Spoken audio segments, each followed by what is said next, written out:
Bismillahirrahmanirrahim. Assalamualaikum warahmatullahi wabarakatuh. Alhamdulillah.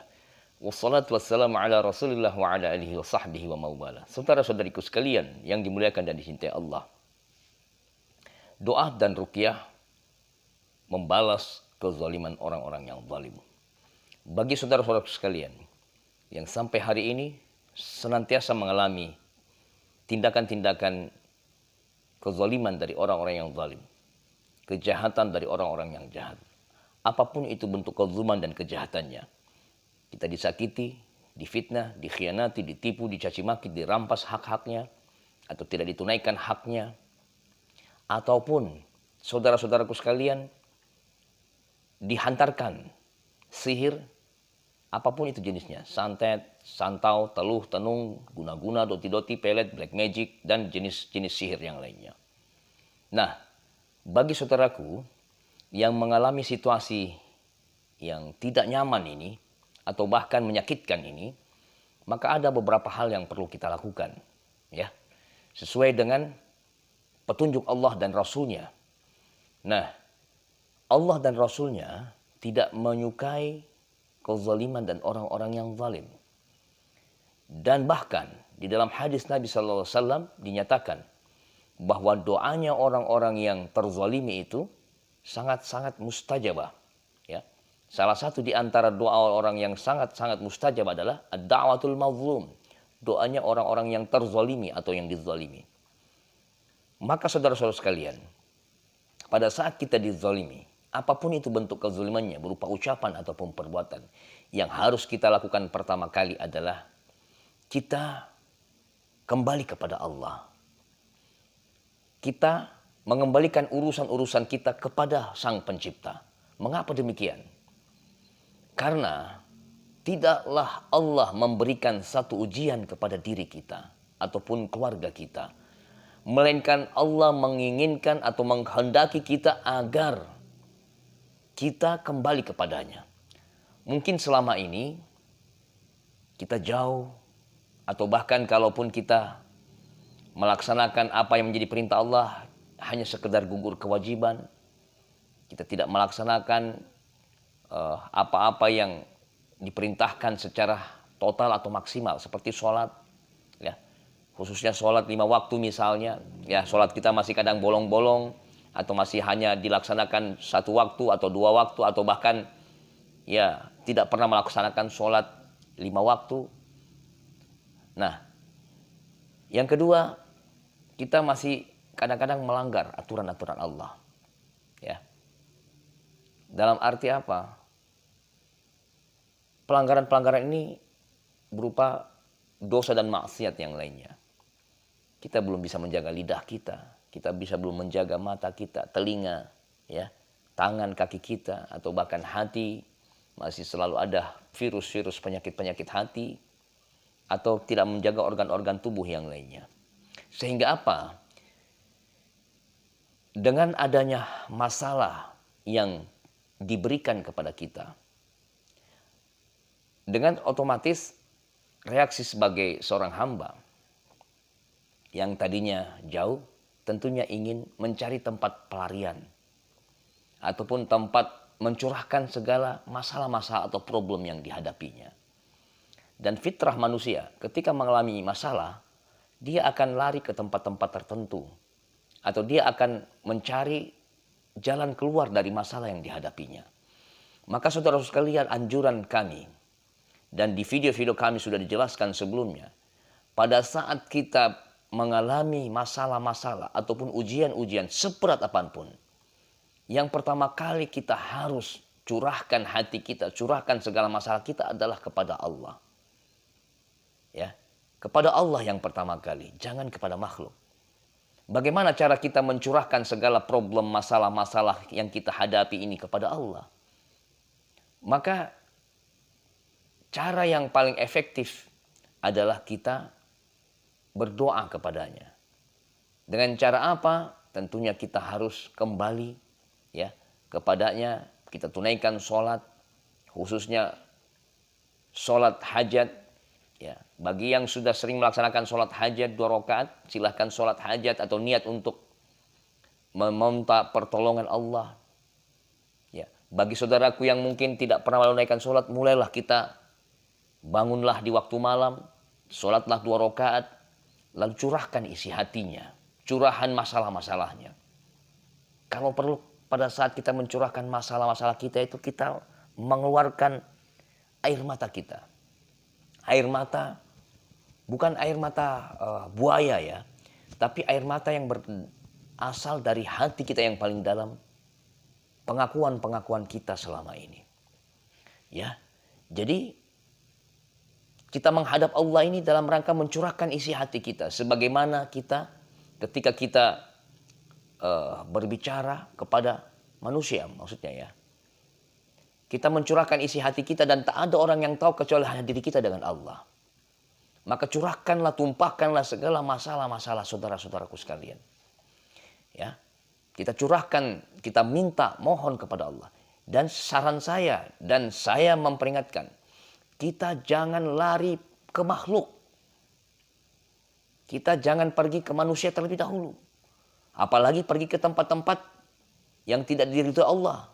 Ke tempat-tempat perdukunan, tempat-tempat kesyirikan, tempat-tempat yang bisa menjerumuskan kita. Ya. Untuk hanya sekedar melampiaskan rasa marah, dendam kita. Jangan saudaraku, hayhata, hayhata. Jangan sekali-sekali kita melakukan itu. Karena apa? Bukannya masalah kita terselesaikan, sebaliknya masalah kita bertambah. Dengan kita datang kepada makhluk pertama kali, maka setiap orang-orang yang kita datang ini akan berbeda-beda. Jawabannya, solusinya, akan banyak jawaban-jawaban yang membingungkan kita. Akan banyak solusi-solusi yang malah bukannya memberikan ketenangan hati, malah sebaliknya membuat kita semakin pusing. Nah, ini yang pertama. Yang kedua, saudara sekalian. Setelah kita mencurahkan isi hati kita, mencurahkan permohonan kita kepada Allah, maka puji-pujilah Allah.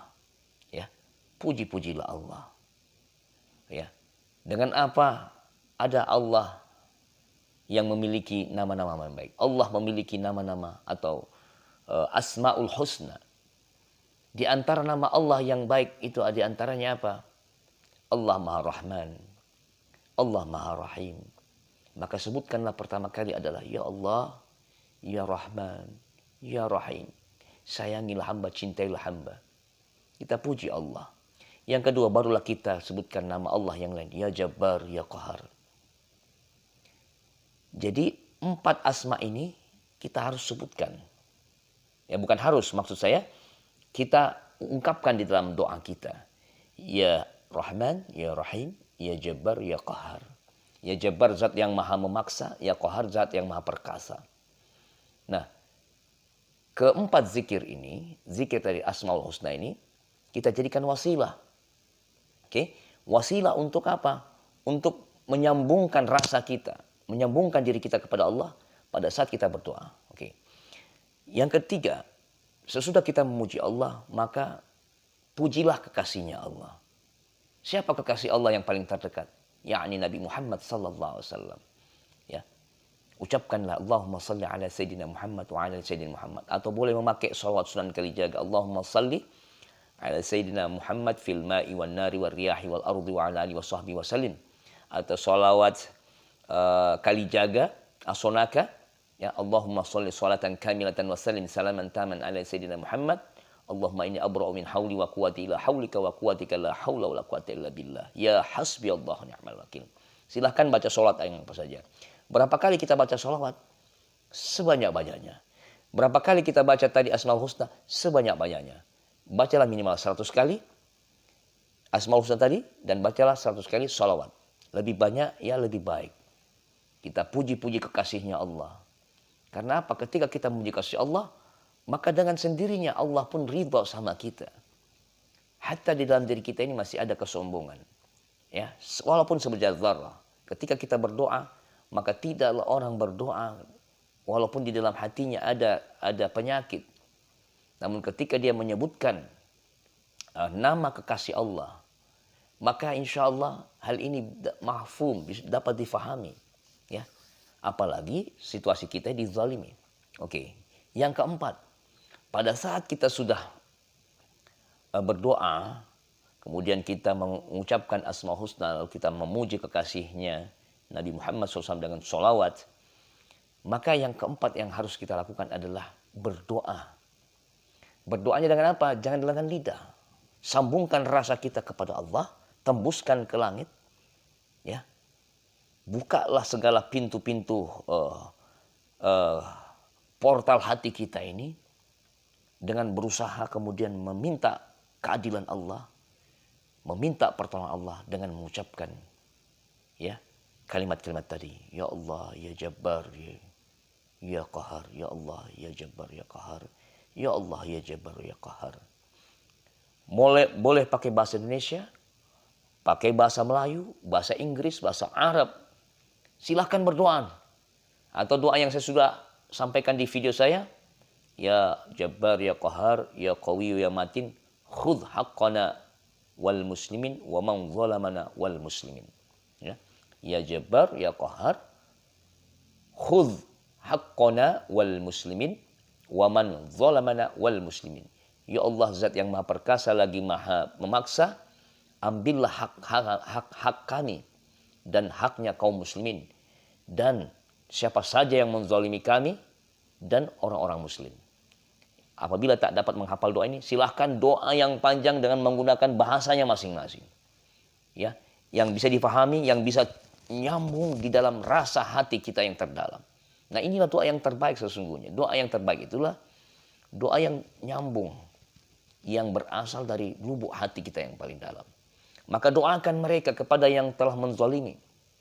Ya, lakukanlah doa yang terbaik. Yang pertama, doa yang terbaik apa? Jangan langsung mendoakan mereka untuk keburukan. Doakanlah diri kita. Doakan kedua orang tua kita. Doakan seluruh sahabat-sahabat kita. Seluruh kaum mukminin, mukminat, muslimin, muslimat. Ya. Doakan untuk apa? Agar diampuni dosa-dosa kita. Ya. Diampuni dosa kedua orang tua kita, keluarga kita, sahabat-sahabat dan seluruh kaum mukmin, muslimin, muslimat yang masih hidup ataupun yang telah meninggal. Ini dulu yang kita doakan. Yang kedua, saudaraku, silahkan doakan mereka yang telah zalim. Dengan cara apa? Doakan mereka. Kita jangan langsung doakan keburukan. Doakan mereka, ya Allah, kepada si fulan, fulanah, namanya siapa? Sebutkan. Ya. Sebutkan namanya, berulang-ulang. Ya. Ya. Siapa namanya? Sebutkan. Fulan, fulana, berikanlah dia hidayah. Agar dia tak lagi melakukan kezaliman. Jika dia selalu terlanjur melakukan kezaliman, kami mohon ya Allah, hentikanlah kezalimannya. Kalau itu berkenan hak, maka minta dikembalikan haknya ya Allah. Agar hak kami dikembalikan. Atau kewajiban mereka ditunaikan. Namun kalau itu mereka berkaitan dengan hubungan-hubungan yang lainnya, maka saudaraku silakan minta agar dia sadar, minta maaf, bertaubat dan lain sebagainya. Nah, pilihannya itu yang pertama. Yang kedua, jikalau mereka tak mau bertaubat, maka kita berikan, ya, pilihan. Kita minta kepada Allah, ya Allah, jikalau mereka kasih batas waktu, dalam waktu 1 minggu atau dalam waktu beberapa hari setelah kami berdoa, dia tak mau bertaubat, mengembalikan hak-hak kami, dia terus melakukan kezaliman, maka kami mohon hancurkan dan binasakan dia. Hancurkan, ya, binasakanlah dia. Porak-porandakan barisannya, kelompok-kelompoknya kalau dia punya kelompok. Ya, cerai-beraikanlah segala perkumpulannya kalau dia punya perkumpulan. Putuskanlah rezeki-rezekinya, dekatkan ajal-ajalnya, ya. Goncangkanlah kaki-kakinya, goncangkanlah kedudukan, kacau balaukanlah hati dan pikirannya. Silakan berdoa demikian, ya.